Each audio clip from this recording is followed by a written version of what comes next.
Expiação e arrependimento. Esse é o tema do estudo de hoje. Encontro com Kardec, um momento de estudo da doutrina espírita. Olá, sinta-se bem-vindo ao canal Espírita Fraterno, seu canal de estudo e divulgação espírita. Hoje, dando continuidade ao estudo do Livro dos Espíritos, apresentamos aqui o Encontro com Kardec número 90, em que nós vamos estudar essas questões sobre expiação, arrependimento, reparação.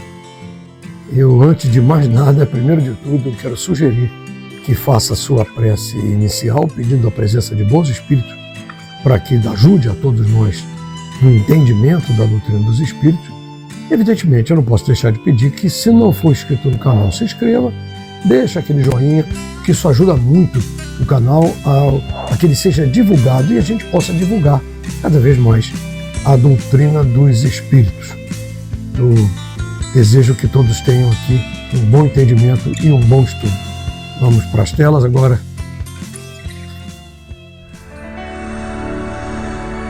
Livro 4. Esperanças e Consolações. Capítulo 2. Penas e gozos futuros. Expiação e arrependimento. Perguntas 990 a 1002. Expiação e arrependimento. O arrependimento se dá no estado corporal ou no estado espiritual? No estado espiritual, mas também pode ocorrer no estado corporal, quando bem compreendeis a diferença entre o bem e o mal. Qual a consequência do arrependimento no estado espiritual? Desejar o arrependido uma nova encarnação para se purificar. O espírito compreende as imperfeições que o privam de ser feliz e por isso aspira a uma nova existência em que possa expiar suas faltas. Que consequência produz o arrependimento no estado corporal? Fazer que já na vida atual o espírito progrida, se tiver tempo de reparar suas faltas. Quando a consciência o acusa e lhe mostra uma imperfeição, o homem pode sempre melhorar-se. Não há homens que só têm o instinto do mal e são inacessíveis ao arrependimento? Já vos disse que todo espírito tem que progredir incessantemente. Aquele que nesta vida só tem o instinto do mal, terá noutra vida o do bem.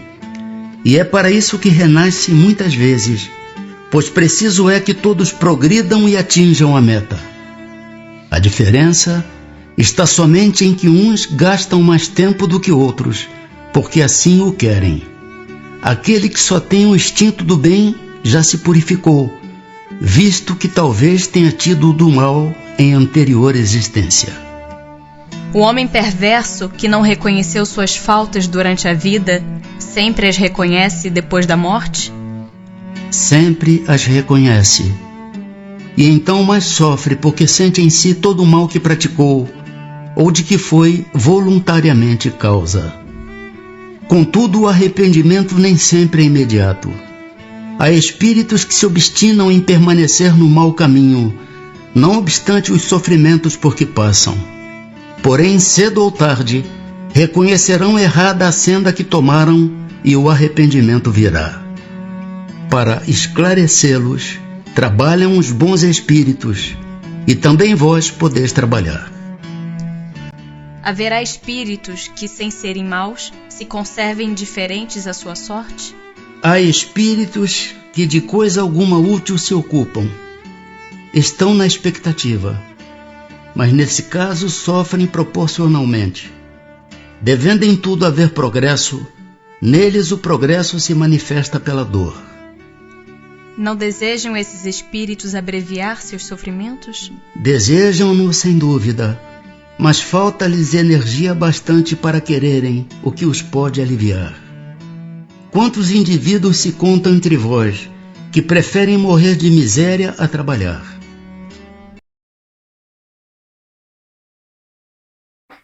É importante a gente entender por que a doutrina dos espíritos nos indica a expiação e o arrependimento, e depois a reparação, como uma forma de evolução do ser.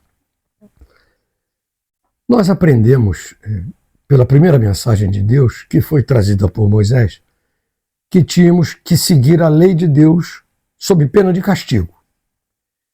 Naquele momento, não havia praticamente organização da sociedade, e foi muito importante estabelecer esse conceito de castigo divino para quem não cumprisse a lei, né?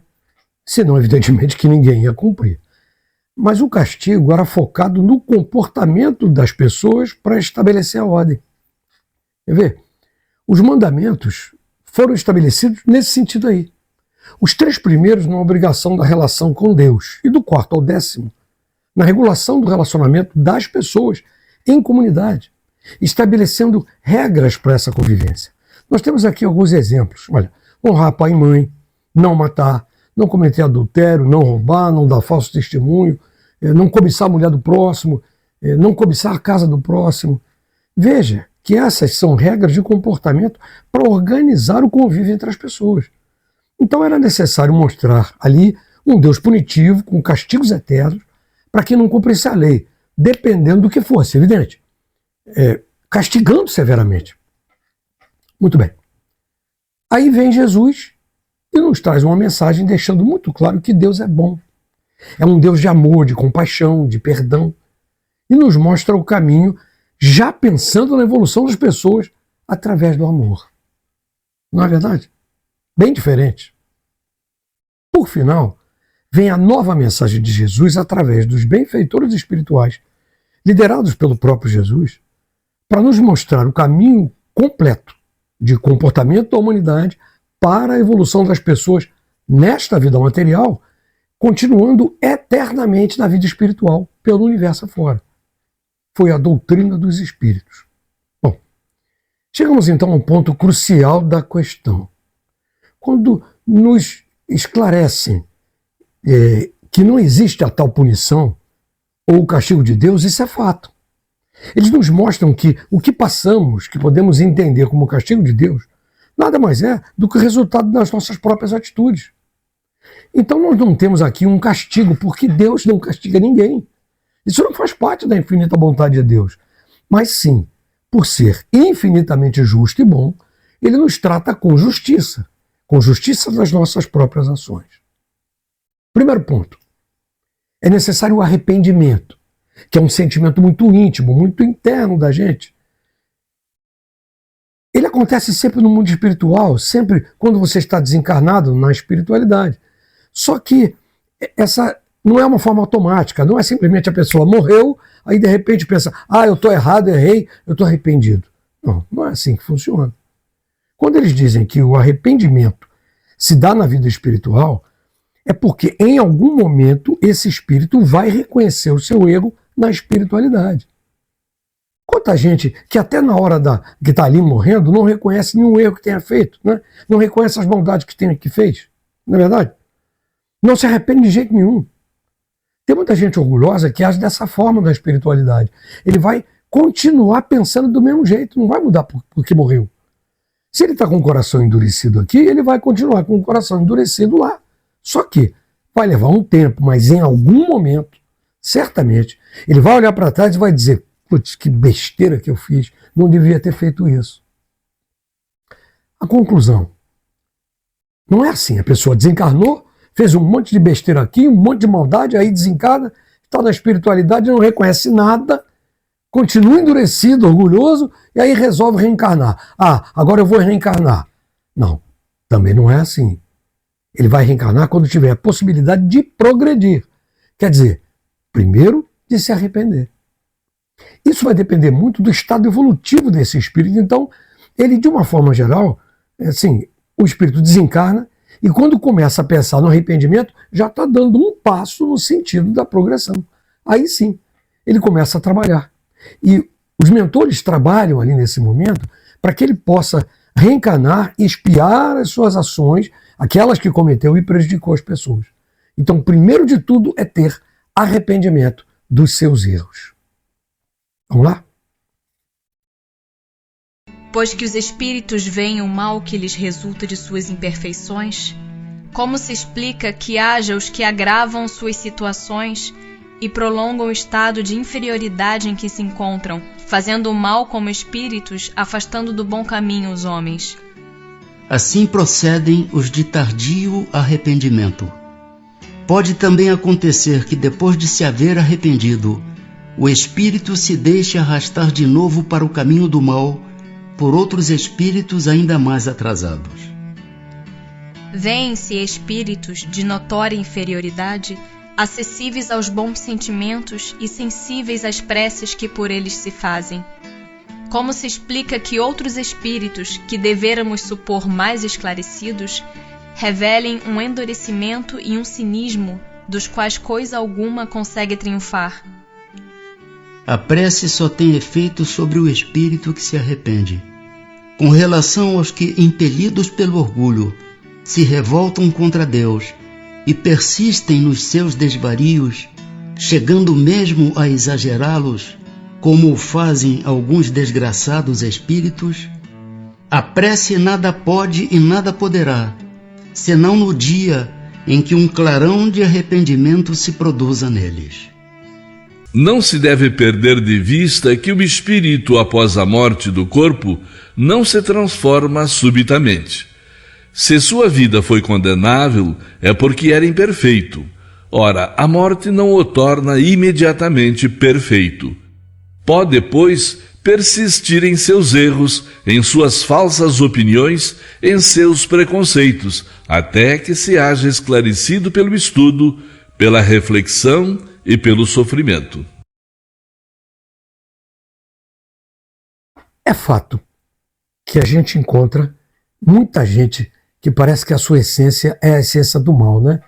Não só do mal, mas assim, em relação ao orgulho, por exemplo, é tão orgulhoso, tão vaidoso, ele não consegue ver as coisas erradas que faz. E, consequentemente, não consegue se arrepender. Essas pessoas não estão destinadas ao mal, não é assim, né? Não é dessa forma que acontece, mas tem sim um orgulho muito vivo como um norteador da sua vida. Mas essas pessoas não vieram ao mundo para fazer o mal, isso é fato. Eles não vieram ao mundo para fazer o mal a ninguém. Ninguém vem assim. Ninguém renasce. Ninguém reencarna para fazer o mal. As pessoas reencarnam para progredir. Só que ainda tem entranhado dentro de si mesmo alguns aspectos de orgulho, de egoísmo, de vaidade, que quando chegam aqui, continuam fazendo mal. Aí fica com essa perversidade, muitas vezes aparente e muitas vezes até escondida, né? Que faz por trás das pessoas, dá uma de bonzinho para todo mundo, mas por trás é uma peste, não é isso? Essas pessoas também vão chegar ao ponto mais alto da evolução um dia. Mas isso não quer dizer que, como nós já falamos aqui várias vezes, que quando elas morrem do corpo, viram anjos. Logo depois que morreu, ela reconhece as coisas que fez. Oh, meu Deus, eu fui mal, eu fiz isso, eu fiz aquilo, me arrependo. Não, não é assim magicamente. Mas uma coisa é fato. Jesus já nos ensinou isso e a doutrina espírita tem isso muito claramente. Todos nós um dia vamos evoluir do átomo para o arcanjo. Tem aqueles que têm mais dificuldade de chegar, né? Porque são mais endurecidos e não conseguem. Esses vão apenas gastar um pouco mais de tempo, como diz o texto, para chegar a essa evolução moral. Isso é notório, justamente em função das suas próprias atitudes, dos seus próprios sentimentos. É no momento da consciência, do arrependimento, que ele passa a ter uma nova oportunidade de evoluir. Pode até ser de imediato, isso pode acontecer. Depende do nível moral dessa pessoa. Mas pode levar 1 ano, 2 anos, 10 anos, 100 anos, 1000 anos. Muito tempo na espiritualidade. A gente não tem noção de quanto vai levar esse tempo, né? Mas em algum momento ele vai ter esse arrependimento. E este é o primeiro passo para começar a se pensar em evoluir. Importante também salientar que a prece, como nós já falamos, vai ajudar muito nesse sentido. E também, além da prece, a ajuda de bons espíritos, que em algum momento, não importa quando, não importa quanto tempo for, essa pessoa, esse espírito vai ter o reconhecimento de que alguma coisa está errada. Aí sim, ele vai tentar corrigir esses erros, começando com arrependimento. Vamos lá? A expiação se cumpre no estado corporal ou no estado espiritual? A expiação se cumpre durante a existência corporal mediante as provas a que o espírito se acha submetido, e na vida espiritual, pelos sofrimentos morais inerentes ao estado de inferioridade do espírito. Basta o arrependimento durante a vida para que as faltas do espírito se apaguem e ele ache graça diante de Deus? O arrependimento concorre para a melhoria do espírito, mas ele tem que expiar o seu passado. Se diante disto um criminoso dissesse que, cumprindo-lhe em todo caso expiar o seu passado, nenhuma necessidade tem de se arrepender, que é o que daí lhe resultaria? Tornar-se mais longa e mais penosa a sua expiação, desde que ele se torne obstinado no mal. Já desde esta vida, poderemos ir resgatando as nossas faltas? Sim, reparando-as. Mas não creais que possais resgatá-las mediante algumas privações pueris ou distribuindo em esmolas o que possuirdes depois que morrerdes, quando de nada mais precisais. Deus não dá valor a um arrependimento estéril, sempre fácil, e que custa apenas o esforço de bater no peito. A perda de um dedo mínimo, quando se esteja prestando um serviço, apaga mais faltas do que o suplício da carne suportado durante anos com um objetivo exclusivamente pessoal. Só por meio do bem se repara o mal, e a reparação nenhum mérito apresenta, se não atinge o homem nem no seu orgulho, nem nos seus interesses materiais. De que serve para sua justificação que restitua depois de morrer os bens mal adquiridos, quando se lhe tornaram inúteis e deles tirou todo o proveito? De que lhe serve privar-se de alguns gozos fúteis, de algumas superfluidades, se permanece integral o dano que causou a outrem? De que lhe serve, finalmente, humilhar-se diante de Deus, se perante os homens conserva o seu orgulho? Nenhum mérito haverá em assegurarmos para depois de nossa morte emprego útil aos bens que possuímos? Nenhum mérito não é o termo. Isso sempre é melhor do que nada. A desgraça, porém, é que aquele que só depois de morto dá, é quase sempre mais egoísta do que generoso. Quer ter o fruto do bem sem o trabalho de praticá-lo. Duplo proveito tira aquele que em vida se priva de alguma coisa. O mérito do sacrifício e o prazer de ver felizes os que lhe devem a felicidade. Mas lá está o egoísmo a dizer-lhe: o que dás, tira aos teus gozos.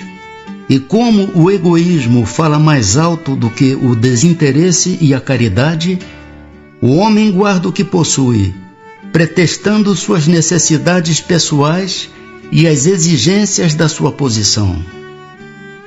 Ah, lastimai aquele que desconhece o prazer de dar.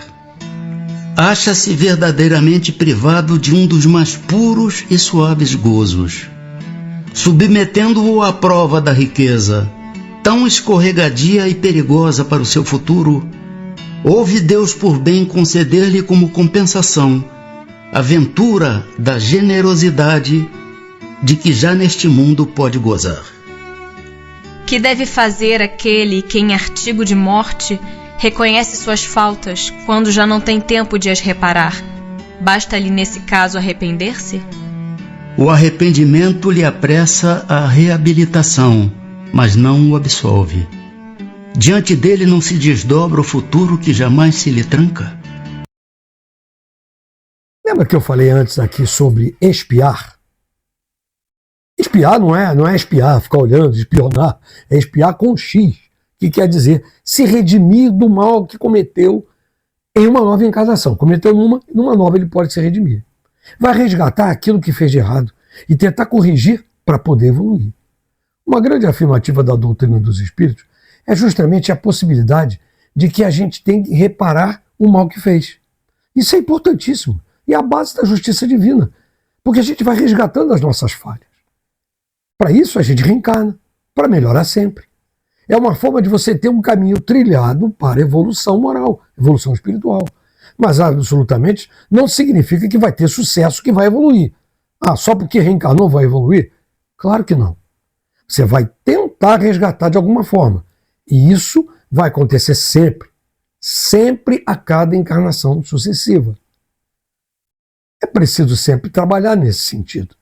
A gente só resgata o mal através do bem. Se você teve alguma atitude, teve algumas ações no sentido de prejudicar alguém, trabalhando no sentido contrário é que você vai reparar isso. Aí sim é o momento da expiação que você está fazendo. Porque você precisa reparar aquele mal que foi feito. Não com interesses materiais, mas com interesse no bem. E isso vai contribuir para a evolução. E é no estado corporal, quando você tem a consciência disso, começa a caminhar na direção do bem, porque pode acontecer essa consciência já no estado corporal. Mas não adianta nada se arrepender e fazer de novo. Ah, eu me arrependo do que eu tenho feito aqui, mas aí vai lá e faz de novo e continua fazendo. O que adiantou se arrepender? Aí vem o terceiro ponto. A reparação. É sumamente importante, é imprescindível. De que adianta na prática você se arrepender, expiar, mas não trabalhar para reparar o mal que causou?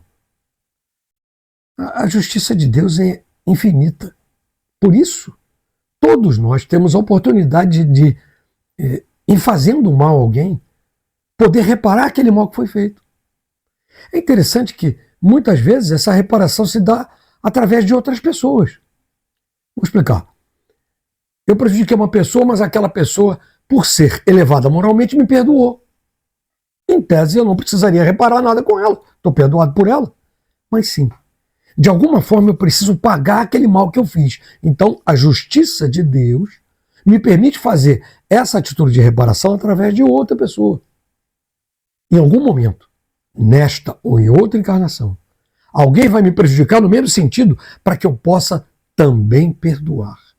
É neste sentido, é desta forma. Por outro lado, essa reparação pode acontecer também na própria encarnação. É o que eu falei um pouquinho antes. Na encarnação onde foi feita aquela atitude errada. Pode sim. Isso depende do grau de merecimento que a pessoa tenha e, tendo a oportunidade, nós vamos continuar no sentido da evolução, mesmo na própria encarnação. Quer dizer, fez aqui, pode continuar na encarnação e reparar. Mas tem muita gente que acha que tudo se resolve na hora que vai morrer. Não é assim? Nossa! Esse negócio de morrer e deixar a herança para o orfanato, para a casa de caridade, alguma coisa nesse sentido, a chance do que isso vai te livrar da responsabilidade, tem muita gente que pensa assim, muita gente. Tá? Fulano teve uma vida assim, estava cheio de dinheiro, aí quando morreu ele deixou tudo para o orfanato. Ah, que sujeito bonzinho, né? Esse está no caminho do bem. Será que está mesmo? Então quer dizer que o cara passa a vida inteira só aproveitando o dinheiro que tem, não faz nada de bom para ninguém, ou quando faz muito pouco, ou faz para se enaltecer, para ser vaidoso, né? Para aparecer. Aí antes de morrer faz um testamento e deixa tudo para um orfanato, ou para uma casa de caridade. Pô, legal, né? Bacana. Alguma coisa ele fez pelo menos. Mas esse sentimento, qual foi? Foi de egoísmo? Ou de perpetuar a sua imagem para, por exemplo, beneficiar os filhos? Porque alguém vai dizer, ah não, fulano, o pai dele era uma pessoa muito boa. Isso é... E aí? Isso é vaidade. Interesses particulares. Qual valor tem isso? Pense bem. Isso está de acordo com a justiça divina? É claro que não pode ser assim. Agora, tem aqueles que fazem isso realmente intimamente com um sentido altruísta. A gente tem que ter a consciência profunda de que a atitude que a gente está tomando é uma atitude realmente altruísta. Não pode ser de outra forma. E aquele que reconhece a sua falta no momento que vai morrer, muitas vezes é sincero. Sim, já é meio caminho andado, não é? Se a pessoa tentar de alguma maneira reconhecer o mal que fez. Mas eu repito mais uma vez, tem que ser um sentimento íntimo de arrependimento sincero, altruísta, e não de tentar se salvar, entre aspas, né? Evitar a ira de Deus, pô, como se Deus tivesse ira, né? Como se esse sentimento ridículo. Então, de qualquer maneira, na vida futura, ele vai resgatar. De qualquer maneira, na espiritualidade, vai trabalhar para isso. Então, a vida da encarnação se resume à progressão espiritual. É você poder sempre, a cada encarnação, praticar de uma forma, né, ou de outra, para o bem. É você poder evoluir e crescer moralmente. Inclusive, tem um caso daqueles até que estão até pouco se lixando para isso, né? Se estão fazendo mal, se estão fazendo bem. Tem gente que não está nem aí, diz, eu não quero nem saber dos outros, eu quero o meu. Não é? Aí vem aquele ditado que diz que eu não quero nem saber quem pintou a zebra, eu quero o resto da tinta. Quer dizer, o sujeito não está preocupado com ninguém. Ele está preocupado só com ele mesmo. Não está preocupado também com o que vai acontecer. Não está preocupado com isso. Quanta gente a gente vê assim falando, meu irmão, eu estou nessa vida aqui e é dessa vida que eu quero saber, entendeu? Depois de eu morrer, eu vejo o que eu faço. Por enquanto, eu quero mais estar aqui e fazer o que eu tenho que fazer. Né? Eles são indiferentes à própria morte. É tipo assim, eu não estou nem aí da morte, depois da morte o problema é de Deus. Vocês acreditam que eu já ouvi isso? Esse tipo de pessoa, vocês acham que ela vai desencarnar e vai ficar numa boa na vida espiritual? Vai descansar em paz? É claro que não pode ser assim, né? Eles vão ficar diferentes só porque morreram? Claro que não. Essas pessoas não têm a mínima noção do que é a evolução moral. Absolutamente não tem. Se tivesse, não pensariam dessa forma. Mas eles querem diminuir seu sofrimento, não querem? Querem. Mas não entendem que o progresso não é nessa vida material. Não é vencer na vida aqui na Terra, na vida material, ou em qualquer outro planeta da vida material. O egoísmo, o orgulho, a vaidade são de pouquíssima elevação moral. Pouquíssima elevação moral. Finalizando. A conclusão é que só a prática do bem nos conduz na direção da elevação moral. E para isso é absolutamente necessário que a gente possa se arrepender para poder expiar e reparar o mal que tenhamos feito. Isso é a justiça divina. Pessoal, muito obrigado por estarem conosco até aqui. Chegamos ao final do nosso encontro com Kardec 90. Eu espero que tenha sido de valia para todos e espero encontrá-los aqui na próxima semana no Encontro com Kardec 91, que será o penúltimo encontro desse nosso Livro dos Espíritos. Fiquem na paz.